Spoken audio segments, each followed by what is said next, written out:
Assalamualaikum warahmatullahi wabarakatuh. Salam guru penggerak, salam kebahagiaan. Izinkan saya untuk memberikan pada kesempatan ini. Sebelumnya, perkenalkan, nama saya adalah Rianti Astrina Sopian, calon guru penggerak Angkatan 8 dari SMA Negeri 32 Garut, Kabupaten Garut, Provinsi Jawa Barat. Dalam kesempatan ini, saya akan mempresentasikan mengenai impian saya sebagai guru masa depan. Pada kesempatan ini, saya akan memberikan visi guru penggerak, membentuk jiwa yang berkarakter, mewujudkan murid mandiri, beretika, dan bersahaja. Selanjutnya di sini adalah imajinasi saya tentang murid di masa depan saya, karena saya di sini mempunyai harapan dan keinginan yang sangat tinggi untuk membentuk suatu masa depan yang sesuai dengan profil Pancasila, yaitu merdeka belajar dan mereka ketika keluar dari sekolah mempunyai masa depan yang cerah. Dalam imajinasi saya, di sini saya mempunyai mimpi itu di masa depan. Nah, di sini saya harus mempunyai mimpi siswa untuk ke depan memiliki jiwa profil Pancasila. Kenapa demikian? Karena dalam upaya penguatan profil pelajar Pancasila, guru harus memiliki kemampuan utama, yaitu sebagai tauladan bagi anak, memiliki perencanaan pembelajaran yang fokus pada pembentukan nilai-nilai Pancasila, membuat pembelajaran yang berbasis pendekatan kearifan lokal. Profil pelajar Pancasila ini dicetuskan sebagai pedoman untuk pendidikan Indonesia. Kenapa mimpi saya itu harus sesuai dengan profil Pancasila? Karena profil Pancasila diterapkan dalam pembelajaran sekolah, tidak hanya untuk kebijakan pendidikan di tingkat nasional saja, akan tetapi diharapkan juga menjadi pegangan untuk para pendidik dalam membangun karakter anak di ruang belajar yang lebih kecil dan akan membentuk suatu karakter di masa depannya. Nah, di sini pada profil Pancasila ini beriman, bertakwa kepada Tuhan Yang Maha Esa, dan berakhlak mulia. Yang kedua itu Bhinneka Tunggal Ika, 3 bergotong royong, 4 mandiri, 5 bernalar kritis dan kreatif. Inilah impian-impian saya setelah 5 tahun ke depan. Mereka itu memiliki jiwa-jiwa karakter beriman, berbinekaan, bergotong royong, mandiri, bernalar kritis, dan kreatif. Yang dimaksud mimpi saya pada beriman, bertakwa kepada Tuhan Yang Maha Esa, dan berakhlak mulia. Pelajar Pancasila juga memiliki yang pertama akhlak pribadi, yang kedua mereka itu harus memiliki akhlak kepada manusia, yang ketiga mereka itu harus memiliki akhlak kepada alam, dan yang kelima mereka itu harus memiliki akhlak terhadap negara. Profil Pancasila ini diterapkan dalam pembelajaran sekolah, terutama pada dalam kehidupan sehari-hari, dalam diri setiap pelajar melalui budaya sekolah, pembelajaran intrakurikuler, kurikuler maupun ekstrakurikuler. Nah, di sini peran guru dalam melahirkan pelajar Pancasila pastinya harus menguasai dan menerapkan yang tadi 6 ciri utama nilai-nilai Pancasila. Nah, sekarang saya akan bahas mengenai profil Pancasila, karena saya di sini mimpi dan wujud saya nanti ke depan mereka itu harus sesuai dengan profil Pancasila dan membentuk karakter masa yang akan datang. Yang pertama itu adalah beriman, bertakwa kepada Tuhan Yang Maha Esa, dan berakhlak mulia. seorang guru itu harus memahami ajaran agama dan kepercayaannya serta dengan menerapkan dalam kehidupan sehari-hari, baik lingkungan, masyarakat, ataupun sekolah. Tak hanya memiliki keimanan dan akhlak beragama, pelajar Pancasila juga memiliki akhlak pribadi. Maksud di sini kenapa? Ketika anak-anak sudah belajar di sekolah, mereka kedepannya harus mempunyai akhlak pribadi. Nah, di sini bahwa akhlak pribadi ini mencerminkan seseorang berkomitmen dan bertanggung jawab terhadap keselamatan, kebaikan, dan kemuliaan dirinya yang bertujuan untuk mewujudkan seperti memelihara agama. Nah, pada memelihara agama. Nah, di sini memelihara agama yang dimaksud itu ini termasuk pada akhlak pribadi. Nah, memelihara agama itu maksudnya bagaimana? Komitmen seseorang untuk melaksanakan seluruh ajaran agamanya. Nah, kalau agama Islam itu pada surat An-Nisa ayat 59. Yang selanjutnya, untuk apa harus ada akhlak pribadi? Yang kedua adalah untuk memelihara jiwanya. Ketika mereka sudah mempunyai karakter akhlaknya, berarti mereka harus bisa memelihara jiwanya. Yang artinya seseorang berkomitmen untuk melindungi jiwanya dari hal-hal yang membahayakan dan mencapakan dirinya pada kerusakan melukai dirinya, usaha untuk bunuh diri pun tidak ada. Nah, sebagaimana yang difirmankan pada surat Al-Baqarah ayat 195.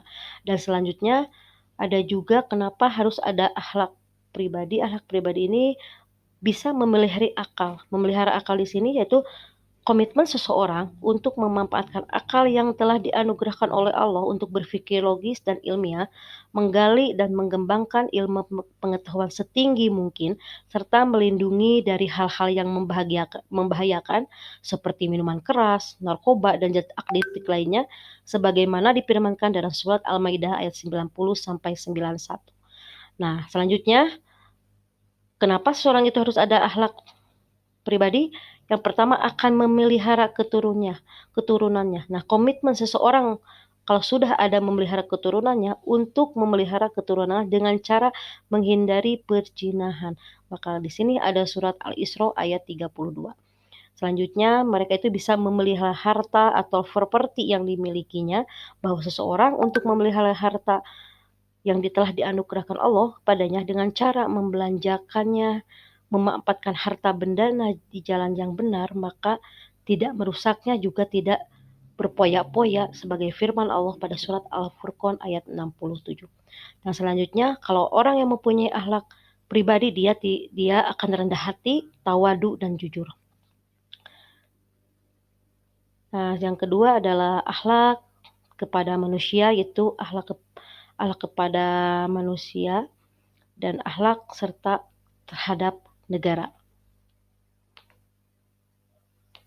Pada akhlak kepada manusia ini, kalau seseorang sudah memiliki akhlak pribadi dan selanjutnya pada akhlak pada manusia, mereka itu harus bisa saling tolong-menolong dengan tetangga, saling memberikan jika ada rezeki lebih, atau selain dalam hal kebaikan. Nah, di sini kita harus menanamkan nanti ke depannya anak didik kita itu harus mempunyai akhlak kepada manusia.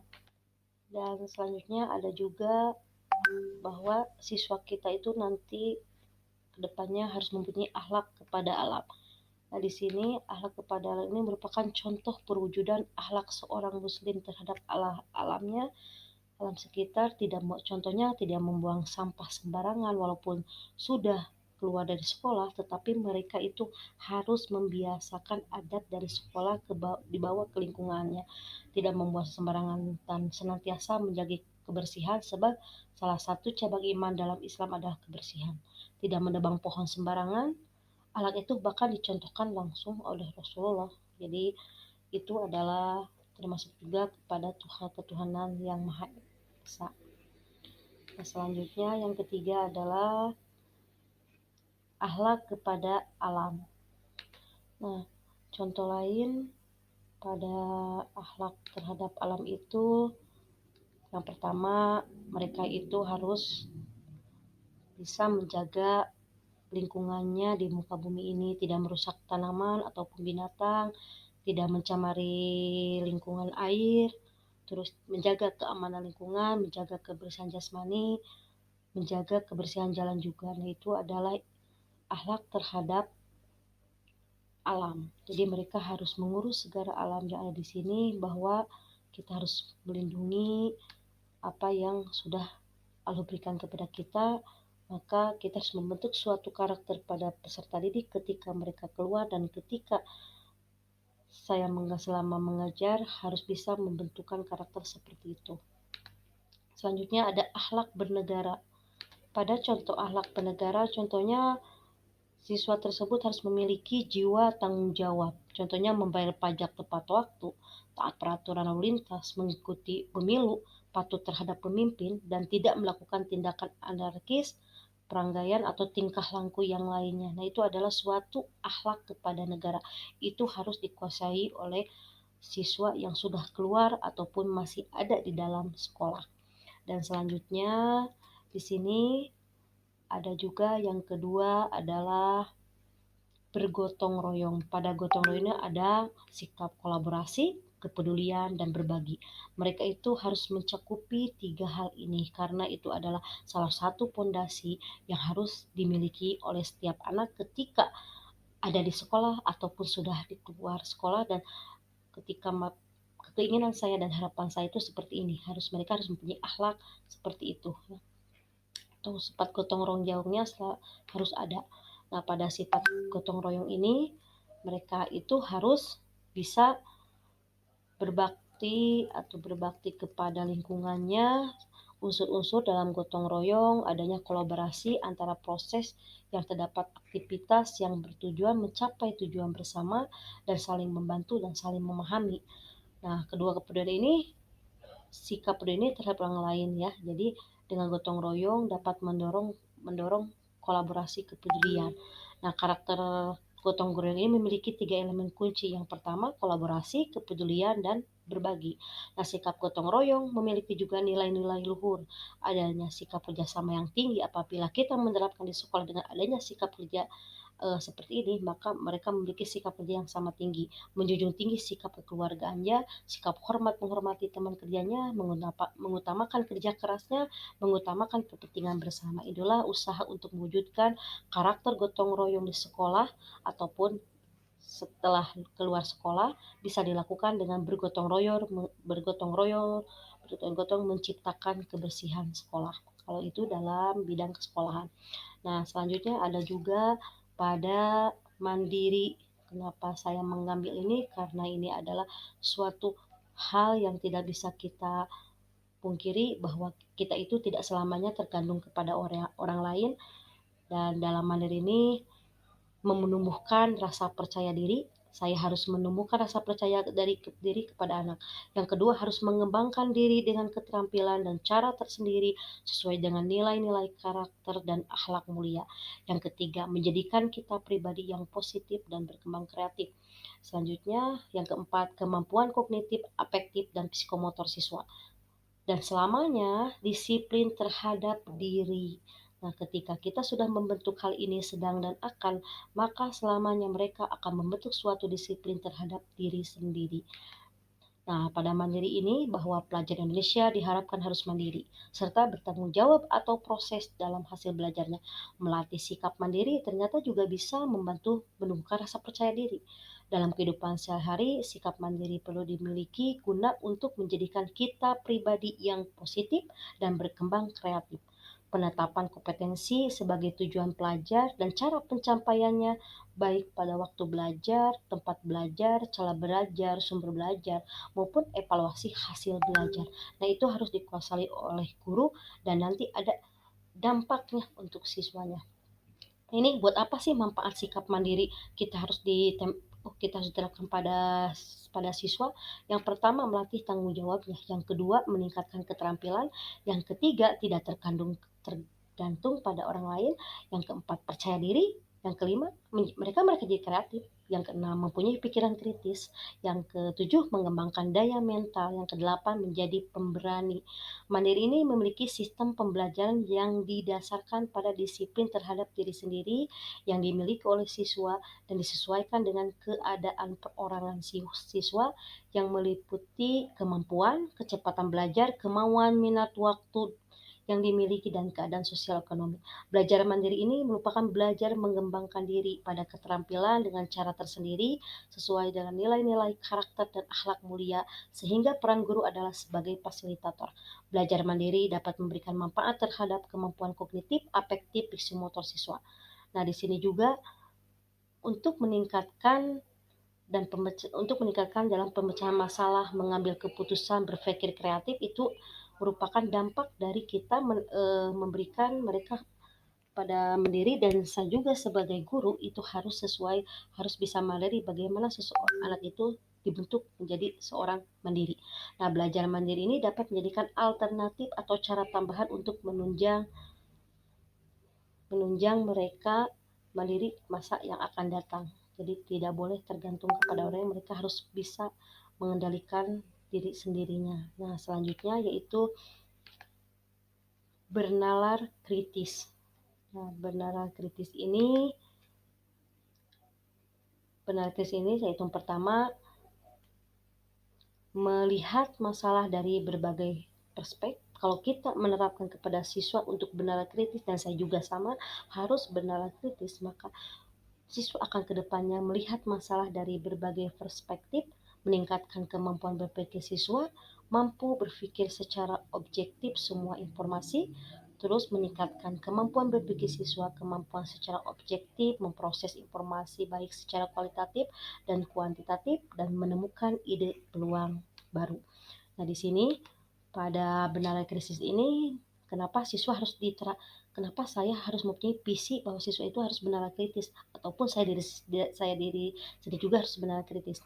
Nah, dikarenakan pesatnya perkembangan ilmu ekonomi dan komunikasi serta tekanan globalisasi yang saat ini kita hadapi, kita diharuskan untuk bisa mengarahkan seluruh pikiran dan potensi sumber daya yang dimiliki setiap masyarakat di seluruh bangsa untuk tetap bertahan. Adanya pertahanan di setiap bangsa berguna untuk menenangkan persaingan dalam merebutkan kesempatan dalam berbagai sisi kehidupan, sehingga bisa dikatakan bahwa sikap kompetitif antar siswa atau masyarakat, antar pekerja dan antar bangsa semakin berkembang dan semakin ketat. Pendidikan di Indonesia diarahkan untuk meningkatkan daya saing bangsa supaya bisa berkompetensi di pasar global. Kemampuan berpikir kritis ini sangat diperlukan dalam menghadapi era globalisasi yang dipenuhi oleh berbagai macam kompetensi yang sangat ketat. Tujuan dari berpikir kritis ini untuk meningkatkan kemampuan berpikir siswa serta persiapan bagi mereka untuk menghadapi masa yang akan datang. Langkah pertama yang bisa dilakukan oleh saya yaitu menciptakan ruangan dan suasana kelas yang interaktif. Sebagai pelajar Pancasila harus mampu berpikir secara objektif dalam memproses semua informasi. Nah, selanjutnya yaitu bernalar kritis ini dapat diartikan sebagai kemampuan secara objektif memproses informasi baik secara kualitatif dan kuantitatif, membangun keterkaitan antara berbagai informasi, menganalisis informasi, mengevaluasi dan menyimpulkan. Dengan demikian, diharapkan pelajar akan mampu mengambil keputusan yang tepat, membentuk karakter diri. Kemampuan untuk berpikir kritis ini adalah suatu soft skill yang belum tentu dimiliki oleh orang lain. Jika mampu berpikir kritis dan diterapkan saat ada permasalahan di sekolah, maka orang akan melihat sebagai siswa yang mampu memecahkan masalah dengan baik. Berpikir kritis ini membuat siswa menjadi orang yang berkarakter. Salah satu manfaat berpikir kritisnya adalah lebih terbuka terhadap perbedaan pendapat. Pada saat menerima informasi baru atau mencari solusi tentang masalah yang ada, maka tetap bisa objektif dengan sumber-sumber pengetahuan yang telah dimiliki sebelumnya. Nah, itu ya manfaat dari berpikir kritis ini. Kesimpulannya, bisa mengambil keputusan dengan tepat, Yang kedua, melihat masalah dari berbagai perspektif. Yang ketiga adalah menemukan ide atau peluang baru. Yang keempat adalah meningkatkan kreativitas. Itu yang saya harapkan ketika saya menjadi guru dan ketika nanti setelah keluar mereka akan jadi apa. Itulah produk dari kita sebagai pendidik. Nah, selanjutnya adalah kreatif. Siswa itu kedepannya saya harus mempunyai visi yang siswa yang kreatif. Nah, kreatif ini yaitu merespon perkembangan kehidupan, selanjutnya mengembangkan daya nalar mereka, terus menemukan solusi dari berbagai permasalahan pembelajaran, selanjutnya membangun motivasi diri yang tinggi untuk hal positif. Nah, selanjutnya banyak kalangan yang menyebutkan anak-anak muda zaman sekarang sebagai generasi milenial. Generasi ini lahir setelah zaman generasi X atau tepatnya kisaran 1980 sampai 2000-an. Generasi milenial ini sangat dekat dengan teknologi. Kehidupan generasi ini tidak bisa dilepaskan dari teknologi dan internet. Berbeda dengan generasi X di mana pengaruh dari teknologi belum terlalu menonjol seperti saat ini. Generasi milenial ini lahir ketika handphone dan media sosial mulai muncul di Indonesia, sehingga wajar apabila generasi ini lebih melek teknologi dibanding generasi-generasi sebelumnya. Anak muda Indonesia zaman sekarang harus dibekali dengan berbagai pengalaman dan soft skill yang baik. Nah, menjadi pribadi yang kreatif, aktif, dan inovatif tentu harus dimiliki dalam jiwa anak muda. Karena syarat utama bagi generasi milenial untuk dapat bersaing dan menghadapi berbagai tantangan di dunia yang semakin dinamis ini, tanah air kita membutuhkan para teknokrat dan pemikir yang kreatif untuk merespon perkembangan kehidupan yang kian cepat terkait dengan teknologi dan ilmu pengetahuan. Inilah sebabnya lembaga pendidikan akan menjadi ujung tombak dalam mencetak siswa-siswa yang kreatif. Jadi di sini menekankan kita sebagai guru harus kreatif. Mereka yang kreatif berpotensi lebih baik dalam mengembangkan daya nalar dan menemukan solusi dari berbagai permasalahan pembelajaran.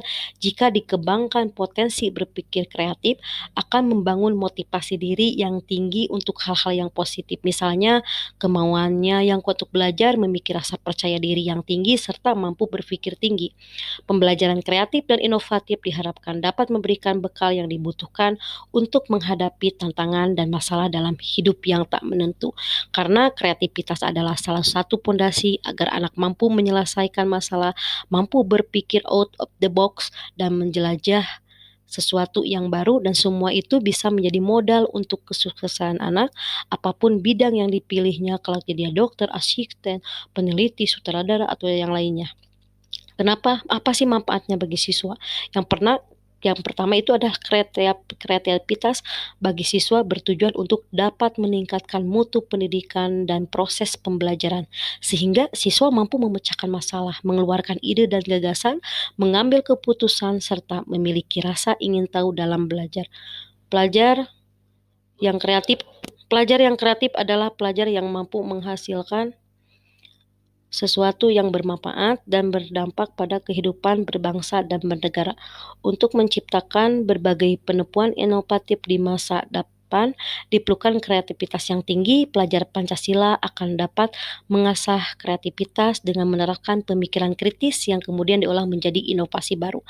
Di antara sikap dan perilaku guru sebagai panutan dalam mengimplementasikan nilai Pancasila adalah guru menanam kepercayaan kepada Sang Pencipta, guru menghargai martabat siswa, guru mengerti hak-hak dan kebutuhan siswa, guru terbuka atas perbedaan pendapat, dan guru mampu menggali kemampuan siswa. Ini adalah contoh penerapan nilai-nilai Pancasila di lingkungan sekolah. Yang pertama, tidak memaksakan agama diri kepada siswa lain, tidak merendahkan kemampuan akademik teman, tidak pilih teman maupun bekerja sama dengan siapapun, menyelesaikan konflik di sekolah dengan musyawarah, bersikap adil kepada teman, tidak pilih kasih, dan menghargai hak mereka.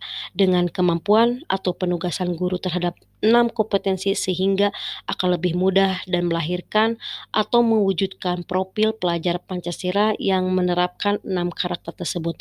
Pendidikan berperan sebagai penuntun proses pengekspresian potensi diri peserta didik agar terarah positif dan tidak deduktif. Nah, itulah harapan dan impian saya bahwa mereka itu harus mempunyai 6 kompetensi yang dimiliki, seperti saya harus memiliki 6 kompetensi tersebut, dan anak-anak pun ada output-nya, apa yang saya berikan dan output-nya nanti mereka harus dimilikinya. Nah, inilah inovatif, kreatif, gotong royong, mandiri seperti ini.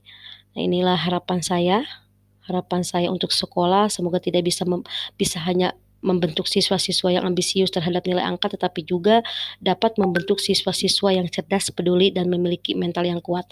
Semoga sekolah tetap memberikan ruang bagi para siswa untuk berekspresi secara bebas tanpa merasa malu, terus mempertahankan nilai-nilai, moral, dan budaya dalam mendidik siswanya. Memperhatikan lagi kondisi serta situasi lingkungan terutama pada siswa untuk bisa menyesuaikan pembelajaran dengan keadaan masing-masing individu.